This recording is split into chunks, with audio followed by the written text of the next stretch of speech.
nature සහ the nature කියන වචන දෙක එකක්ද නැතිනම් මේක දෙකක්ද? right තේරුම් ගන්න තියෙන දේ තමයි මේක සම්පූර්ණයෙන්ම වෙනස් වචන දෙකක්. nature කියලා කියන්නේ මේ සබා දහම ගැන.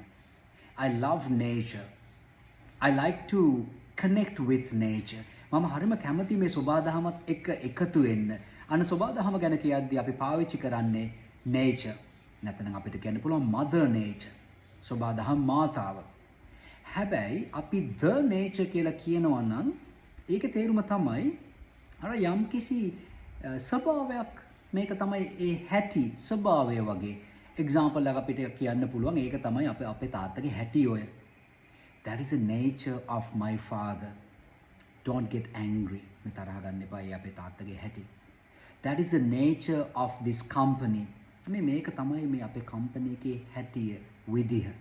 එහෙමනම් වචන දෙකක් තේරුම් දෙකක්